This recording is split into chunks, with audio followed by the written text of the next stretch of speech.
Gripping my swollen belly, I fought through another wave of pain, trying to focus on my breathing. The back seat of our car felt like a prison, confining me with my escalating fear and discomfort. Nathan, my husband, was driving, his face a blend of worry and urgency. "We're close, Laura," he reassured me, his eyes meeting mine in the rearview mirror. I wanted to believe him, to find solace in his words, but the pain was overwhelming. Suddenly his phone rang, shattering the tense silence. I watched Nathan's expression shift from concern to confusion, then to something I couldn't quite understand. "It's Vanessa," he said, his voice tense as he answered the call. My heart sank at the mention of his sister, a constant source of tension in our marriage. "What? Right now?" Nathan's tone was incredulous. "But Laura's in labor, Vanessa." I strained to hear more, but Vanessa's voice was just a shrill echo. A sense of dread washed over me, the pain of my contractions intensifying with my growing anxiety. Nathan hung up abruptly and pulled the car over. "Laura, I need to help Vanessa. She's stranded at the station. Her car's broken down. She's panicking." "But what about the hospital?" My voice was barely a whisper, laced with disbelief and fear. "I'm about to give birth, Nathan." "I know, but you can call an ambulance. They'll get you there faster.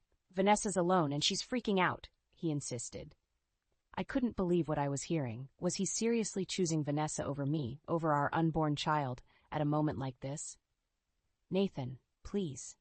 "I need you," I begged, my voice cracking under the weight of my emotions. He avoided my gaze, looking out of the window. "I'm sorry, Laura.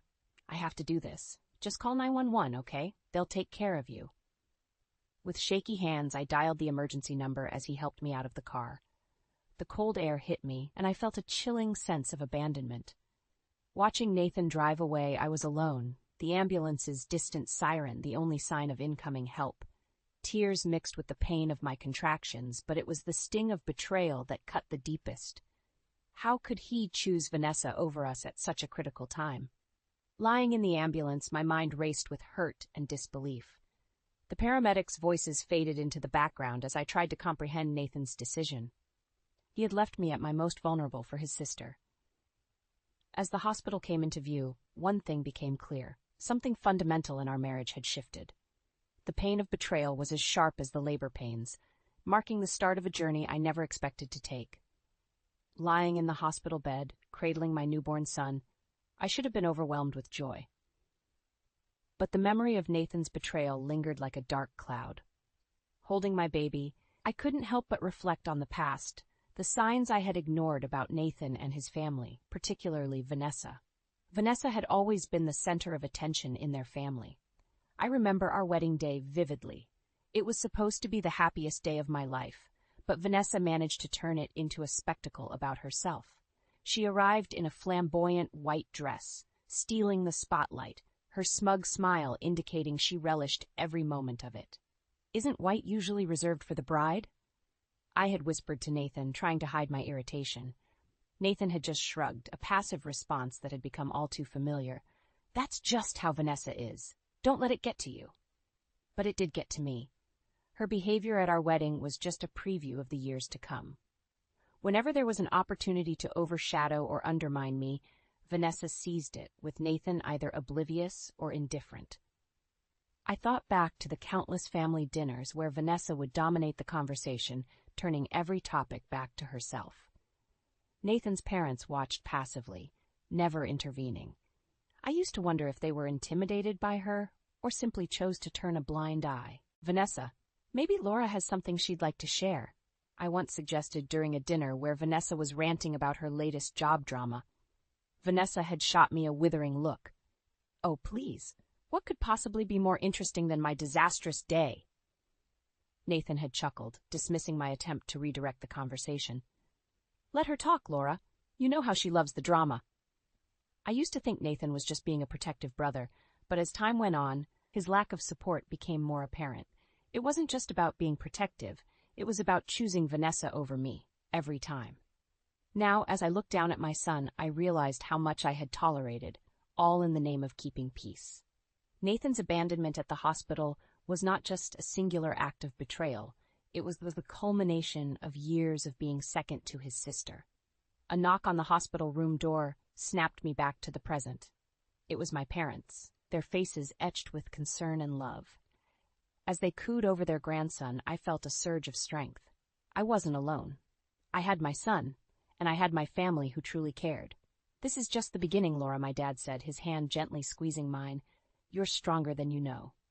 As they left, promising to come back with anything I needed, I made a decision. I wouldn't let Nathan and Vanessa dictate my life any longer. It was time for them to face the consequences of their actions. My son needed a mother who could stand up for herself, and I was determined to be just that. A few months before the birth of my son, I was supervising a field trip to the local science museum with my second-grade class. It was a responsibility I always took seriously, ensuring each child's safety and enjoyment. As I ushered the excited children towards the planetarium, my phone vibrated incessantly in my bag. An unknown number flashed on the screen. I silenced it, not wanting any distractions. After the show, as the kids explored the exhibits with the museum staff, I finally checked my phone. The unknown number had left several missed calls, eventually replaced by Nathan's number. My heart sank. Had something happened? Stepping aside, I called Nathan back, only to be greeted by his frantic voice. "Laura, where have you been? I've been trying to reach you." "I'm on a field trip, Nathan. What's wrong?" I replied, anxiety building in my voice. "It's Vanessa," he said hurriedly. "There's a surprise concert by her favorite idol at the park, and they're selling limited edition autographed photos. You need to get her one." I was stunned. "Nathan, I'm working. I can't just leave." "You don't understand, Laura. She's really upset. You're close by. Just go and get it," he pressed. The audacity of his request left me speechless. Here I was, responsible for 20 children, and Nathan expected me to abandon them for a frivolous errand? "Nathan, no, I'm not leaving. I have a duty here," I said firmly. There was a pause on the other end. "You're being selfish, Laura. This means a lot to Vanessa." His words stung, but I stood my ground.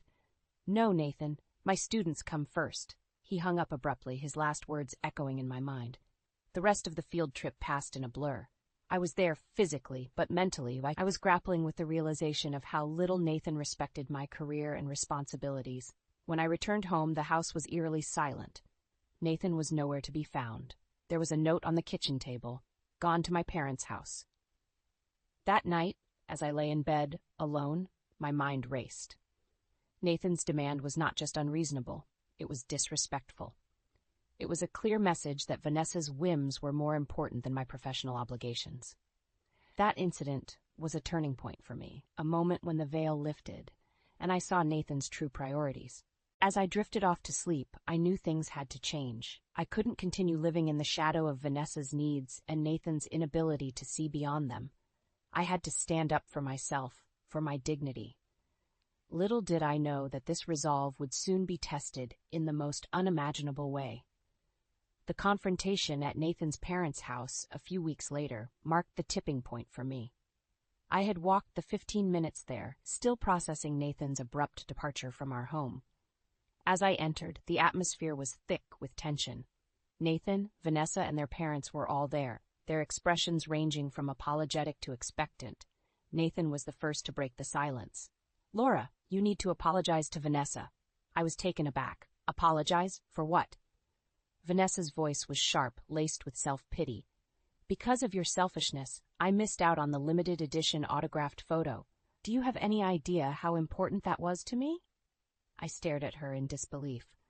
"Vanessa, I was working. I had responsibilities." Vanessa sniffled dramatically, turning to Nathan and their parents for support.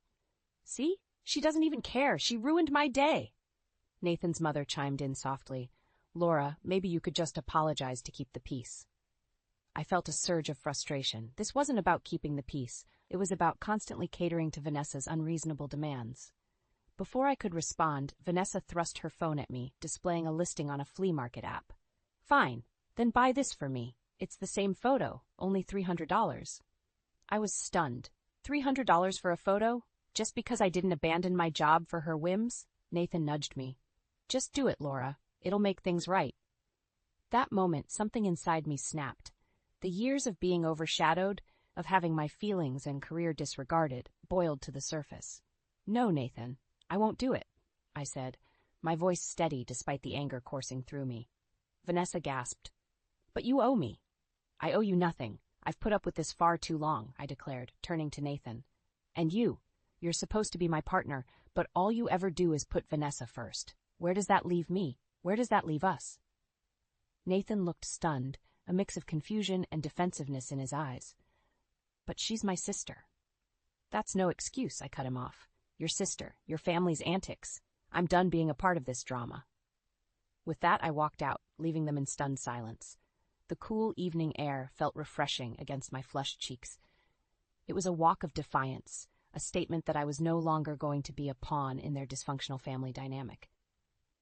That night, as I lay in my bed, alone yet empowered, I realized that my marriage to Nathan was a shadow of what it should be. It was time for me to reclaim my life, my dignity, and if that meant going against Nathan and his family, so be it. The road ahead would be challenging, but I was ready to face it head on. The discovery of my second pregnancy a few weeks later brought a complex mix of emotions. Joy, fear, and a resolute determination to protect this new life from the toxic environment Nathan and his family created. It was during a routine morning, the nausea hitting harder than usual, that the test confirmed my suspicions. I was pregnant. I remember sitting on the bathroom floor, the positive test in my hand, a whirlwind of thoughts swirling through my mind. How would Nathan react? Could I bring another child into this chaos? When I eventually broke the news to Nathan, his reaction was lukewarm, his mind seemingly elsewhere. "That's great, I guess," he said, distractedly scrolling through his phone. I couldn't help but notice Vanessa's name flash across his screen. In the months that followed, Nathan's indifference only grew. He was rarely home, always at his parents' house or running errands for Vanessa.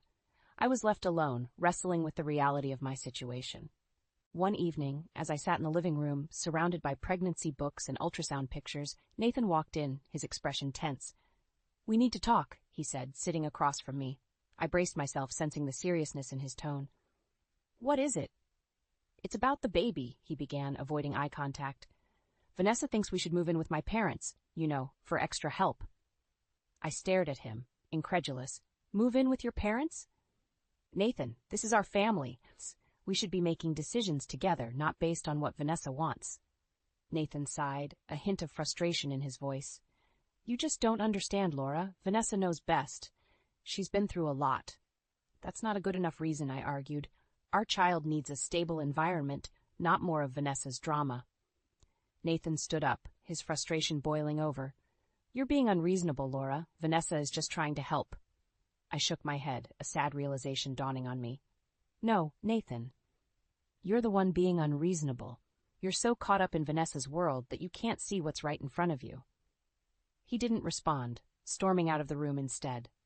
That night, as I lay in bed, the distance between Nathan and me felt like a chasm. I knew then that I had to make a decision for the sake of my children and me. In the following weeks, I grew more resolute. I started preparing for a life where Nathan's influence was minimal. I couldn't let Vanessa's shadow loom over my children's lives. I needed to be strong, for them and for myself. The day my water broke started like any other, but it quickly turned into the most harrowing experience of my life. As the labor pains began, Nathan scrambled to get me to the hospital. In that moment, I allowed myself to believe that maybe, just maybe, he would be there for me when it mattered most. We were halfway to the hospital when Nathan's phone rang. His sister's ringtone. "Don't answer it," I pleaded through gritted teeth, another contraction rippling through me. Nathan hesitated, but ultimately picked up the call. "Hello? Vanessa? What's wrong?" I couldn't believe it. Here I was about to give birth, and he was still prioritizing her. "Sis can't get to her favorite band's concert because of a train incident," he said after a moment, his tone changing. "I need to help her." "Nathan, I'm in labor," I screamed, disbelief and fear mingling in my voice. "I know, but this is important to Vanessa. You can call an ambulance, right?" he said, his voice distressingly calm. I was in shock, unable to process what was happening. "You're choosing her over our baby?" "It's not like that, Laura. Just call 911, Nathan said, pulling over and helping me out of the car, my hospital bag in hand. As he drove off, leaving me alone on the side of the road, I felt a mixture of abandonment, rage, and utter disbelief. How could he do this to me, to his child? Somehow I managed to call an ambulance and get to the hospital. The nurses rushed me into delivery, their faces a blur as I grappled with the pain and shock.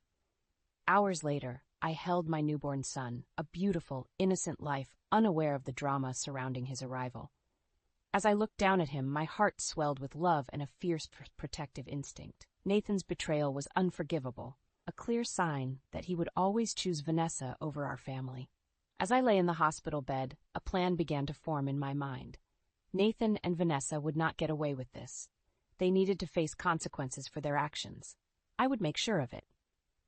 That night, as my son slept peacefully beside me, I made a vow. I would fight for what was right for my children and me. Nathan and Vanessa had pushed me too far, and it was time for them to understand the gravity of their actions. In the weeks following the birth of my son, my resolve to hold Nathan and Vanessa accountable only strengthened. Their callous disregard for our family could not go unchallenged. I started by seeking legal counsel, determined to divorce Nathan and ensure he faced the consequences of his actions. During my first meeting with the lawyer, I laid out everything: Nathan's financial irresponsibility, his emotional neglect, and the final act of abandonment. The lawyer listened intently, his expression growing more incredulous by the minute. "This is more than just a case of marital discord," he said, shaking his head. "This is abandonment of a spouse in a vulnerable state. We can take this to court." I nodded, feeling a sense of empowerment. It was time Nathan and Vanessa understood the weight of their actions. Meanwhile, Nathan's behavior worsened. He showed up at the hospital, feigning concern, but I saw right through it. It was a performance, likely for the benefit of his parents or Vanessa. "Laura, please, let's talk about this," he pleaded, his eyes darting around nervously. "There's nothing to talk about, Nathan. You made your choice," I replied coldly, holding my son protectively. "But Vanessa needed me. You don't understand the pressure she's under," he tried to explain, but I cut him off. "The only pressure here was on me and our newborn son when you abandoned us. I'm filing for divorce, Nathan. You and Vanessa will have to answer for what you've done." Nathan's face paled. "You can't do this, Laura. Think about our family." "Our family?" I laughed bitterly. "You stopped thinking about our family a long time ago." After that encounter, I instructed the hospital staff not to let Nathan or anyone from his family visit. My parents supported me, their disappointment in Nathan palpable. The legal proceedings were grueling but necessary. I presented evidence of Nathan's neglect and abandonment. The court was sympathetic to my case, especially considering the circumstances of his betrayal. The judge granted me a favorable divorce settlement, including full custody of our children and significant alimony and child support. Nathan's face during the verdict was a mix of shock and realization, the reality of his actions finally sinking in. Vanessa, who had accompanied Nathan to court, looked outraged. "This isn't fair. You're ruining our family," she exclaimed. "This is the result of your actions, Vanessa," I said, facing her directly. "You and Nathan have only yourselves to blame." Walking out of the courtroom, I felt a weight lift off my shoulders. I had stood up for myself and my children, ensuring that Nathan and Vanessa faced the consequences of their selfishness. It was a hard-won victory, but a necessary step towards rebuilding our lives. With the divorce finalized and Nathan's betrayal squarely behind me, I began to rebuild my life with my children. It was a time of transformation, shedding the remnants of a broken marriage and embracing my new role as a single mother. I returned to teaching, finding solace and purpose in my work. The support of my colleagues and the joy of my students were balm to my soul. My parents were invaluable, helping with the kids while I worked. Their unwavering support made the transition smoother than I had dared to hope. But life wasn't without its challenges. Nathan, seemingly unable to accept the reality of our divorce, attempted to reach out multiple times. His messages ranged from pleading to angrily accusing me of tearing our family apart. Each message was a reminder of the man he had become, a stranger driven by selfishness and manipulation. I maintained a strict no-contact policy, focusing instead on providing a stable, loving home for my children. They were too young to understand the complexities of what had transpired, but they adapted to our new life with a resilience that filled me with pride. One afternoon, as I picked up my son from daycare, his teacher pulled me aside. "Laura, there's a man outside asking about you. He says he's your husband." My heart sank. Nathan. Despite everything, he still wouldn't let go. I instructed the teacher to not let him in and to call the police if he didn't leave. As I drove home, my son chatting happily in the back seat, I realized the lengths I would go to protect my children from Nathan's toxic influence. Weeks turned into months, and slowly, the shadow of Nathan and Vanessa began to fade from our lives. I found strength in my independence, a sense of peace in the life I was rebuilding. But revenge, as it turns out, wasn't as sweet as I had imagined. It was exhausting, a constant drain on my emotions and energy. The satisfaction of seeing Nathan and Vanessa face consequences was overshadowed by the need to move on, to leave the bitterness behind. So I chose to let go, to focus on the present and the future. My children deserved a mother who was present, not one consumed by the past. We had a whole life ahead of us, full of possibilities and new beginnings. As I tucked my son into bed that night, his little arms wrapped around my neck, I knew I had made the right decision. Our journey hadn't been easy, but it had brought us to a place of love, stability, and hope. And that was worth more than any revenge.